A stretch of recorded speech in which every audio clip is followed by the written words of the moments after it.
Hi, this is the program Moscow MOSAIC, and I'm the host, Mike Gibson. We've come back to the northern capital of Russia, St. Petersburg, to see with our own eyes how the 28th St. Petersburg International Economic Forum is taking place, and of course, show you the main events of this important forum. So stay tuned. Here we go. Today in our program, the 28th St. Petersburg International Economic Forum through the lens of Big Asia TV journalists.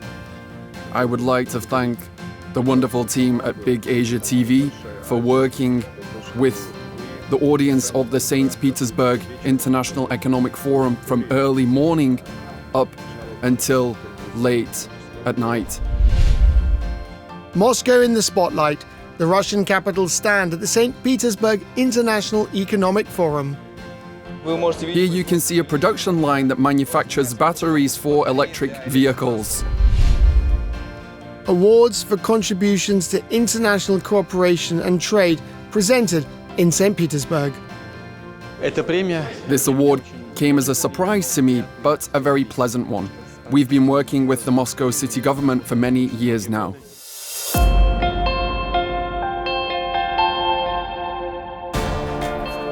The St. Petersburg International Economic Forum is held annually in June at the Expo Forum Convention and Exhibition Center. In 2025, the event brought together participants for the 28th time. This year, more than 20,000 people came to the forum. Just look at how many people there are around. Guests from Bahrain, Bolivia, South Africa, Hungary, and many other countries. The main theme of this year's business agenda at the St. Petersburg International Economic Forum was shared values as a foundation of growth in a multipolar world. Participants emphasized the importance of genuine political, economic, technological, and cultural sovereignty. According to experts and policymakers, it is these principles that help countries navigate periods of transformation with minimal costs. In a few minutes, the main event of the forum will begin, the plenary session at which the President of the Russian Federation will speak, Vladimir Putin. I welcome all participants and guests of the 28th St. Petersburg International Economic Forum. The forum's format traditionally encourages focused, substantive discussions on the most pressing issues at hand. We are pleased that representatives from 140 countries and territories have joined these discussions at the forum's venues. In his speech, Vladimir Putin addressed the development of the Russian economy, international cooperation, and adapting to the challenges of a multipolar world. The president emphasized that the Russian economy must become more technologically advanced. Following his remarks, representatives from China, the Kingdom of Bahrain, Indonesia, and South Africa delivered their reports. Moscow, the capital of Russia, is a regular participant at the St. Petersburg International Economic Forum. Mayor Sergei Sobyanin took part in the session Russia Business Climate, National Model and Regional Opportunities. The forum also presented the results of the national ranking of investment climate in Russian regions. For yet another year, Moscow topped the list, reaffirming how the city government has created a business-friendly environment, including for international companies. Our deepest gratitude goes to the business community that continues to thrive and succeed despite macroeconomic challenges, sanctions, and negative trends. We must recognize that while the state undeniably plays a tremendous role in everything, a dominant role during Soviet times, today we must acknowledge and bow to the leaders who organize and ultimately drive our economy forward, who advance business. Thank you to the entrepreneurs who never give up, who overcome. We stand ready to support you. Thank you very much. We salute you. As usual, the forum offered a rich schedule of business events. The head of the Department for External Economic and International Relations and Moscow Government Minister Sergei Cheroman took part in several key roundtables and discussions. Among these was the Russia-Thailand Business Dialogue, where the minister acted as one of the speakers. The relationship between our capitals has deep historical and long-lasting roots. The first cooperation agreement between Bangkok and Moscow was signed in 1997. In 2 years' time, we will be celebrating its 30th anniversary. Our most recent cooperation program was signed in 2023, and it is still in effect, involving collaboration across a wide range of municipal sectors. Participants of the roundtable discussed joint business projects and a new direction for cooperation between Moscow and Bangkok. Special attention was given to Thailand's role as a logistics and financial hub for Russia in Southeast Asia. They also discussed the expansion of trade and investment cooperation between the two countries. In his speech, the ambassador of the Kingdom of Thailand to the Russian Federation, Sasiwat Wongsinsawat, noted there is still a lot of untapped potential in Russia-Thailand relations. In particular, tourism was highlighted as a promising area for enhancing joint efforts.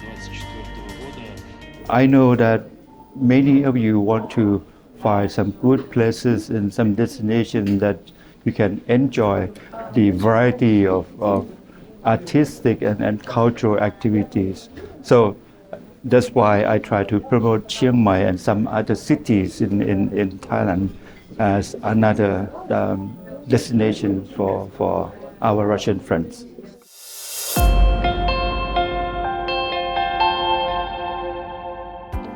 The St. Petersburg International Economic Forum is also a creative space. Every year, behind the scenes, participants compete to make their stand the most impressive. Pure happiness. I've taken care of a lot of things, but a dinosaur, that's a first. He's only 10 years old. They actually bred him specifically for this forum in the Kirov region. This forum feels way more exciting and cooler than all the previous ones, because this year there's so much focus on topics that really matter to us. 80 people worked on the creation of this panel. The production took over 72 hours and involved more than 200,000 fresh flowers. And this art object resembles a whirlwind of books. And here you can feel like a real hockey player.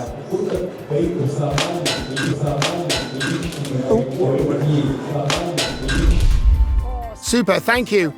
Thank you. Wow. These are stars of Russian football. One of the most prominent stands at the forum is the Moscow government's platform. Compared to last year, it has almost doubled in size. The venue stands out for its numerous interactive zones and a wide array of scaled models showcasing major investment projects currently underway in the city. Another key point is that 70% of the stand's components, meaning furniture, upholstery, and wall cladding, are made using materials and products manufactured by Moscow businesses. Essentially, everything you see here is a reflection of what our city can ultimately produce. The space here is divided into 4 zones: Moscow culture, enterprise, tourism, and digital. Here you can see a production line that manufactures batteries for electric vehicles. These include city electric buses, vehicles produced at the Moskvich plant, and even urban scooters, all of which will soon be equipped with batteries made right here in Moscow. One of the most popular sections at the Moscow stand is dedicated to urban development. It showcases the city's largest ongoing projects as well as future construction plans. Visitors can also explore everything from the Moscow Metro's construction. This year marks the 90th anniversary since the birth of the capital's underground system.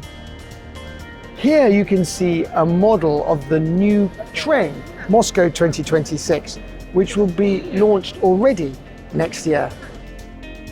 Forum guests could also visit the Moscow store, showcasing products manufactured in the Russian capital. This pavilion features products from the Made in Moscow project. The Made in Moscow project was created to support local manufacturers.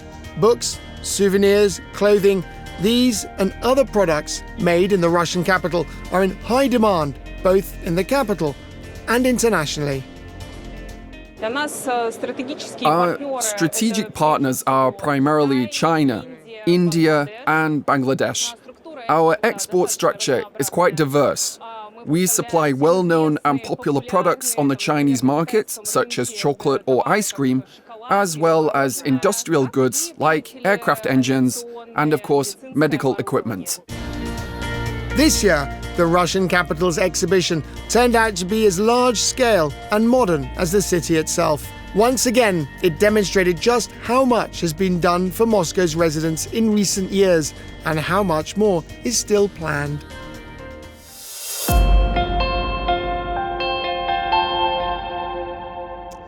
The panel session, Urban Diplomacy as a Factor of Inter-Regional Cooperation and the Development of International Economic Activity, will now begin here. It will be moderated by Moscow Government Minister Sergei Cheromin. The session brought together representatives of government agencies and business structures from Russia, Cuba, South Africa, India, and Iran. The discussion focused on new mechanisms of city diplomacy, expanding economic cooperation between regions, and developing cultural and educational ties. This year, many delegates have noted the growing role of mass media, not just in covering the forum's work, but also in shaping its agenda. There are numerous media platforms involved, and it's not just about media presence at the event.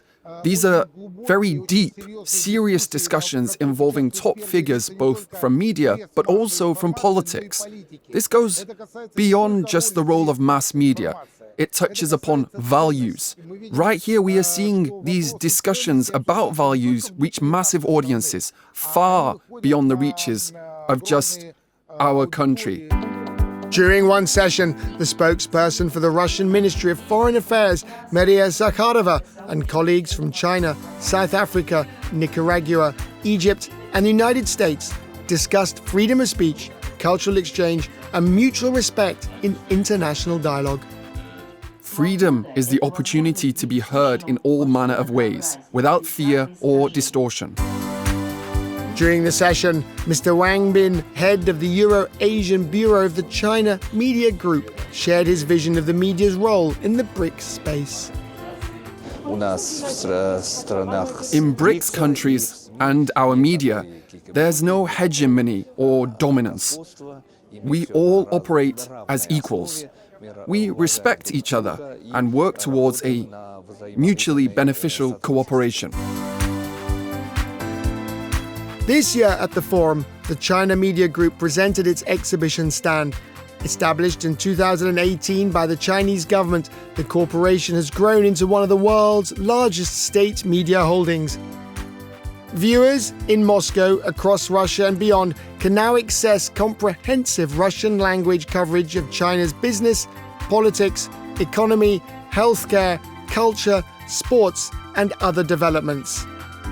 Since 2022, the Big Asia TV channel and China Media Group have jointly produced the infotainment program Chinese Panorama, bringing Chinese news and features to Russian-speaking audiences.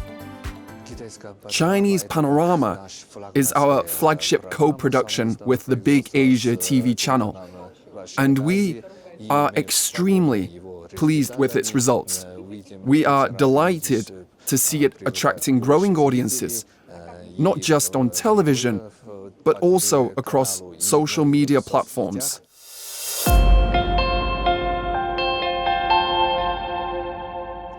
The session, Inclusive Growth and Prosperity Through Global Cooperation, is attended by politicians, businessmen, and representatives of the business community, including Sergei Cheromin, Minister of the Moscow government. one of the main topics of discussion is the cooperation between the government and business to ensure sustainable development. The session took place as part of the Business 20 B20 Forum, a traditional event at the St. Petersburg Forum. The meeting focused on implementing joint projects in transportation, logistics, environmental protection, and digital technologies. In his speech, Moscow Government Minister Sergei Cheromyn shared Moscow's experience in digital transformation of urban infrastructure, from the large-scale video surveillance system and Moscow Electronic School to transport services and environmental solutions. In 2011, by initiative of Moscow Mayor Sergei Sobyanin, 12 key government programs were adopted. Over the years, nearly all of them have been successfully implemented. We have now approved a new development strategy extending through 2030 and beyond.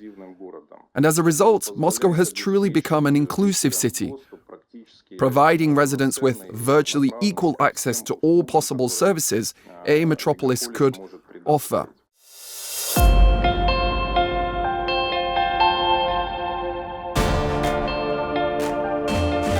In 2025, the Kingdom of Bahrain was honored as the guest country of the St. Petersburg International Economic Forum.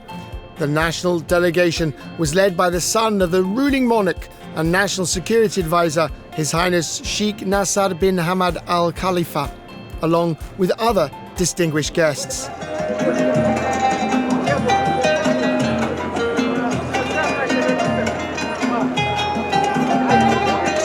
At the forum venue, Bahrain presented a national pavilion showcasing the country's investment potential in financial, tourism, and technological sectors. Visitors were treated to traditional Eastern sweets and coffee at the stand. They were also able to explore the art of Arabic calligraphy, which has been included in UNESCO's Intangible Cultural Heritage list since 2021.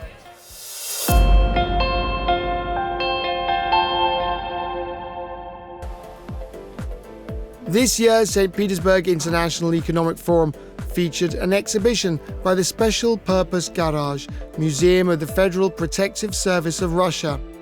Among the exhibits were new vehicle models from Russian automaker Audis, including the armored Audis Commandant SUV. This car weighs 5.5 tons.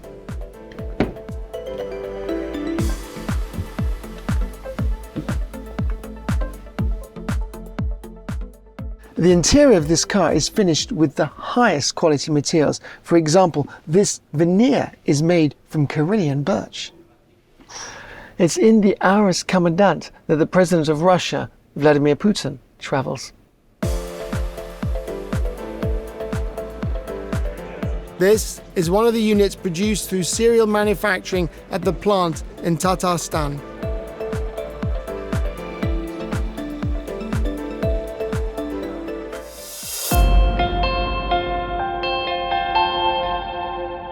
One of the central events of the forum is the Russia-India Business Dialogue, which is held here annually. The meeting participants will discuss the development of relations between the two countries, as well as new geopolitical challenges that may affect the friendship between Russia and India. India has remained a key strategic partner of Russia for many years. The capitals of both nations maintain continuous cooperation across various sectors.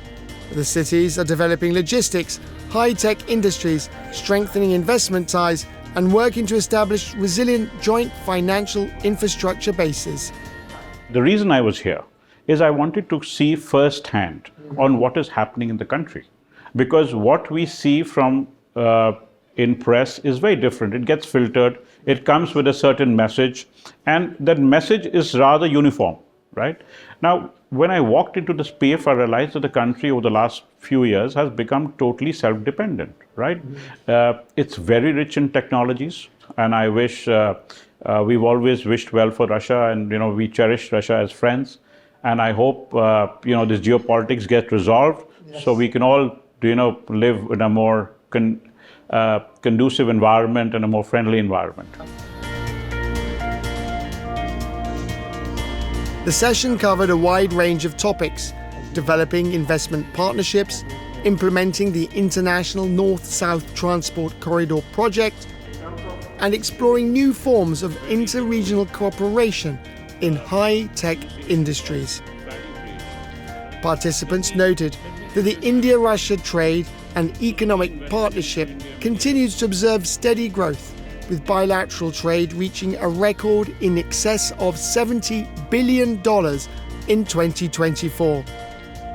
Discussants agreed on the need to boost this figure to $100 billion in mutual trade in the near future.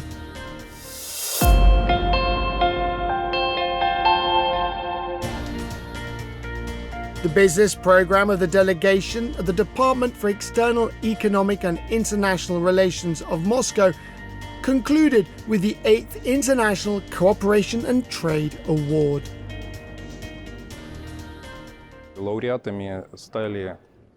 The award went to our partners from foreign business associations. They have invested tremendous effort into ensuring that foreign investors and companies working with Moscow and the Moscow region remain engaged with our platform market. And I truly believe that this is a well-deserved token of recognition. The award for contributions to developing Bahraini-Russian relations and supporting economic initiatives was presented to the chairman of the Bahrain Friendship Committee, George Abdullah Al-Zreikat.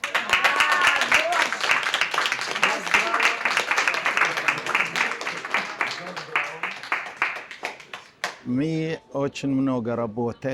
have indeed worked extensively on this, far more than 3 years now, with the support of the Bahraini government. And of course, under the directives of His Majesty the King of Bahrain, we are now developing many sectors, not just in business, but also in culture and tourism. And we have signed numerous agreements. This award came as a surprise to me, but a very pleasant one. We have been working with the Moscow city government for many years now. For businesses, Moscow has consistently proven to be a trustworthy partner, open to dialogue and solving key challenges in global collaboration.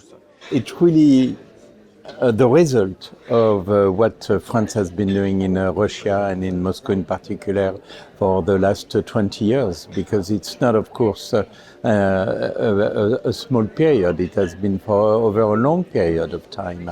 And over the last 20 years, France has been very active.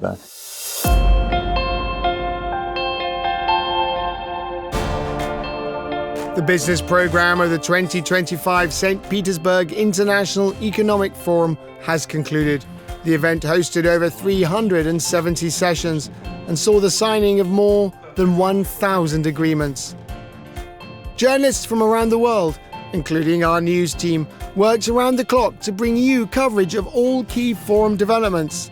Once again, the forum has proven itself as one of the most significant global platforms for discussing crucial political and economic issues, both for Russia and the international community. I would like to thank the wonderful team at Big Asia TV for working with the audience of the St. Petersburg International Economic Forum from early morning up until late at night to cover the St. Petersburg International Economic Forum for our audience. For us, it is crucial to show what is really happening with Russian business. And your channel, with an audience of over 90 million people, is truly an invaluable asset in delivering truthful information about all of these events.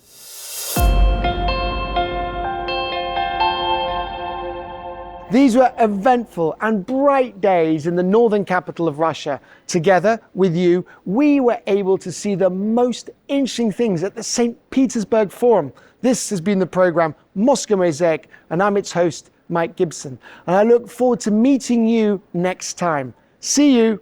Bye.